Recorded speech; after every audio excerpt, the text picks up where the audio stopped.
मित्रों, जय हिंद, जय महाराष्ट्र। मित्रों, मैं आज आपको दिल की कहानी बता रहा हूँ। आज लगभग 1.5-2 सालों से मुझे ओला और उबर चलाने में डर लगता है।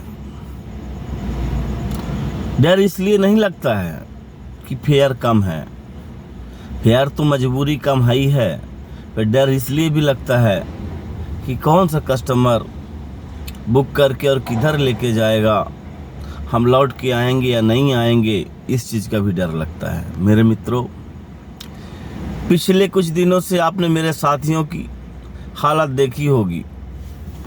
कस्टमर ने गाड़ी लेके गए, कस्टमर गाड़ी लेके जाने के बाद में 2-2, 3-3 दिनों के बाद हमारे भाइयों की बॉडी मिली। मेरे मित्रों, आज ओला उबर की बुकिंग अगर आती है कि नासिक जाना है, औरंगाबाद जाना है, होशंगाबाद जाना है, तो हम लेने से डरते हैं। इस तरह का माहौल हो गया है। और जो भी भाई ले भी रहे हैं वो जाते हैं तो फिर काफ़ी भाई हमारे रिटर्न नहीं आ पाते। कौन कब बैठ जाए ये हमें नहीं मालूम। ओला उबर का जो ट्रस्ट था, जो भरोसा था, वो हमारा सब खत्म हो गया। मेरे मित्रों, ओला उबर में अंगूर झंगूर, मावली, मवाली सब बैठते हैं।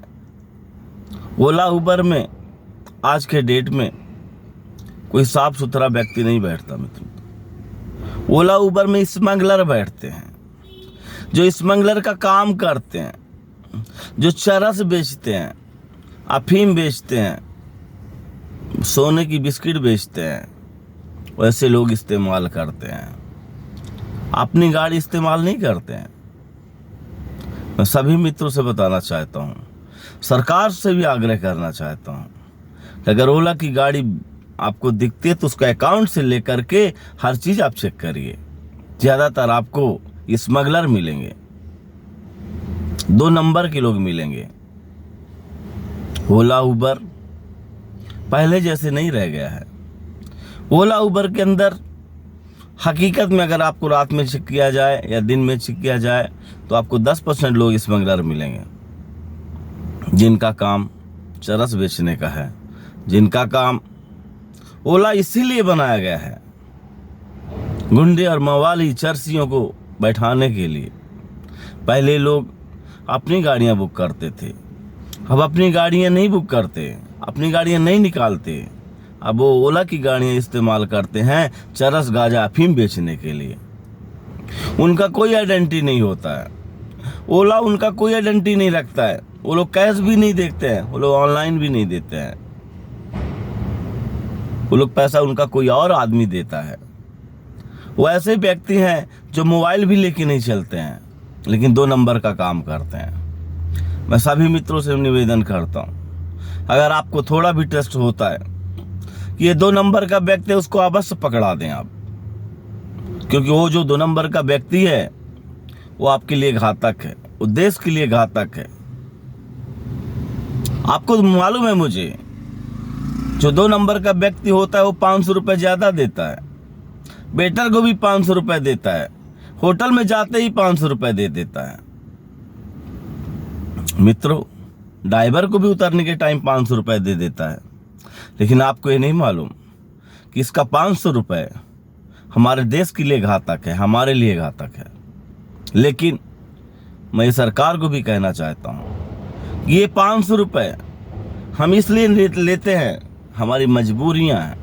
सरकार ने हमें मजबूर कर दिया है, क्योंकि ओला का पेमेंट 200 रुपये होता है और जो स्मगलर बैठते हैं वो बख्शिश 500 रुपये देते हैं। इसलिए मैं सरकार से निवेदन करता हूँ कि आप ओला का रेट बढ़ाइए, स्मगलर मत बनाइए हमारे ड्राइवर भाइयों को, नहीं ये स्मगलर में कन्वर्ट हो जाएंगे, देश में नफरत फैलेगी।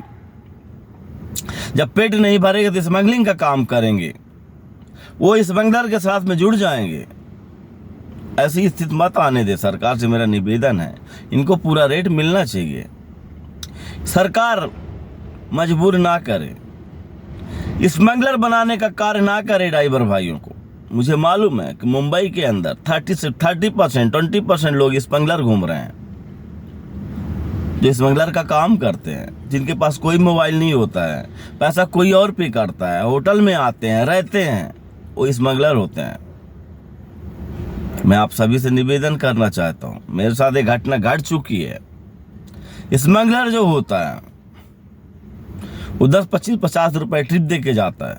मेरे मित्रों, मैं भी एक दिन रात को एयरपोर्ट से बैठा आया था। वो बहुत बड़ा स्मगलर था, 3 ही दिन हुआ था उसको जेल से छूट करके। मेरे मित्रों, वो स्मगलर ने उतरते ही होटल में वेटर को, वॉचमैन को 100 रुपये दे दिया। वॉचमैन बाहर आया और मुझे पैसा नहीं दिया। मुझे बोला मैं आपको जीपे करवाता हूँ, किसी और से मेरे पास नहीं है। मैंने कहा कोई बात नहीं, मेरी मजबूरी थी, क्योंकि एयरपोर्ट जाने के बाद तो मैं ओला उबर का भाड़ा जल्दी लेता नहीं। मैंने एक ओला का लिया था कैंसिल करके, तो उसमें स्मगलर ही मिला था। मेरे मित्रों, मैं उसको कैंसिल करके लेके आया। मैंने ग्रुप में रिकॉर्डिंग भी डाला था।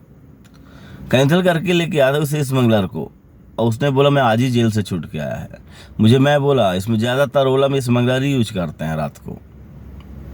स्मगलर के लिए बहुत ही बेनिफिट है ओला उबर। ओला उबर स्मगलर से ही चल रहा है, क्योंकि ओला उबर खुद स्मगलरों का है, स्मगलरों के लिए बनाया ही गया है। बिंदास इस्तेमाल करो, ड्राइवर को काट के फेंक दो, कुछ फर्क नहीं पड़ेगा।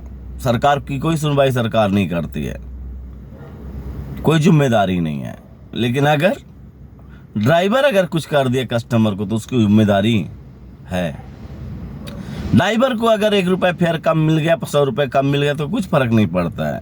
पर कस्टमर का अगर 2 रुपये ज़्यादा चला गया तो उसको बराबर फर्क पड़ता है। ऐसा क्यों, मैं ये पूछना चाहता हूँ। ड्राइवरों का तो ओला उबर फोन नहीं उठाता है, अगर कस्टमर का 1 रुपये भी अगर ज़्यादा हो गया तो तुरंत फ़ोन उठाता है, बोलता है 1 रुपये भी ज़्यादा लेने का नहीं। 4-4, 5-5 घंटे वेटिंग में बैठाते हैं। मुंबई से कहीं से भी चले जाओ, एयरपोर्ट ट्रैफिक ही ट्रैफिक होता है। ओला का रेट बढ़ता नहीं है, ट्रैफिक का वेटिंग का कोई रेट देता नहीं है। अगर किसी कस्टमर से ले लो, कस्टमर को कॉल करके बोल देता है, तो हमारी आईडी को ब्लॉक कर दिया जाता है। हम लोग अब नहीं सहेंगे। मैं सभी मित्रों से निवेदन करता हूँ, सरकार से तो प्रथम निवेदन करता हूँ कि ड्राइवरों की स्मगलर ना बनाएं। सारे ड्राइवर स्मगलर में कन्वर्ट हो जाएंगे, बहुत भारी पड़ेगा। ड्राइवर की आवाज़ों को सुने आप, आपसे संभाला नहीं रहेगा। मजबूरी होती है, स्मगलर बना देती है, चोर बना देती है। ड्राइवरों को चोर और स्मगलर बनाने का कार्य सरकार ना करे। सरकार उनकी बातों को सुने और सही रेट दे। मजबूरी में आपको मालूम है कि गधे को भी दादा कहना पड़ता है, ऐसी बात नहीं है। ड्राइवरों के अच्छे कॉन्टैक्ट हैं स्मगलर से, रातों दिन स्मगलर ही ओला उबर ज़्यादा यूज करते हैं। मैं आपको बताना चाहता हूँ, बिल्कुल सतर्क हो जाइए। और सरकार से भी आग्रह करता हूँ कि ड्राइवरों को स्मगलर बनाने की कोशिश ना करें, उनका सही रेट दें, ताकि उनकी फैमिली परिवार चल सके। वरना आप ढूंढते रह जाएंगे, जगह जगह चोरियां होगी, जगह जगह स्मगलर खड़े रहेंगे, ड्राइवर की जगह स्मगलर खड़े रहेंगे। ये मैं आपको बताना चाहता हूँ, जो हालत चल रही है। मजबूरी एक ऐसी चीज़ है, स्मगलर बना देती है। अगर स्मगलर बन गया तो आप संभाल नहीं पाओगे। ये मैं अभी निवेदन करता हूँ कि सरकार से हाथ जोड़ के निवेदन करता हूँ कि जितना जल्दी हो सके उतना जल्दी इसका रिसर्च निकाले। नहीं तो इसी देश के अंदर ड्राइवर भाई की जगह आपको स्मगलर दिखाई देंगे, क्योंकि घर अब नहीं चल रहा है, गाड़ी की ईएमआई नहीं पे हो रही है, स्कूल की फीस पे नहीं हो रही है, ट्यूशन की फीस पे नहीं हो रही है, घर की ईएमआई नहीं जा रही है। अगर आपको भरोसा नहीं है तो आप ओला उबर का ड्राइवरों का सर्वे करवाइए। सर्वे करवाने के बाद आप निर्णय लीजिए। अगर हमारे ऊपर भरोसा नहीं है, हमारे कमेंट के ऊपर भरोसा नहीं है, आपके आदमी रखिए, सर्वे करवाइए, अकाउंट चेक करवाइए, उनका खर्चा चेक करवाइए। कैसे घर चलेगा? 4 आने कमाई 75 पैसे का खर्चा, कैसे घर चलेगा? मेरे मित्रों, हमारा ड्राइवर भाइयों का हमेशा सहयोग रहा है सरकार के लिए। अगर आप सही तरीके से कार्य करेंगे तो ये स्मगलर का हम लोग ट्रिप नहीं लेंगे, इस स्मगलर को हम लोग पकड़ाने की कोशिश करेंगे।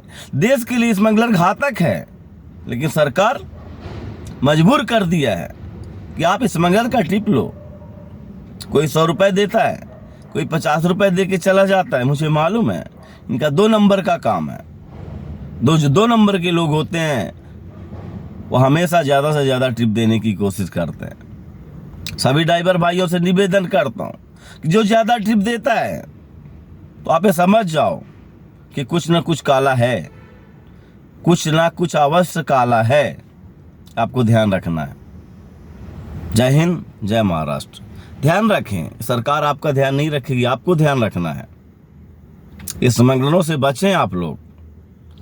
कारण यही है, सरकार से आग्रह करिए कि जल्द से जल्द हमारा रेट बढ़ाए, नहीं तो हम लोग स्मगलर में कन्वर्ट हो जाएंगे, सरकार संभाल नहीं पाएगी। ये ध्यान रखिएगा। अब खर्चे कंट्रोल नहीं हो रहे हैं। सभी से निवेदन है। जय हिंद, जय महाराष्ट्र।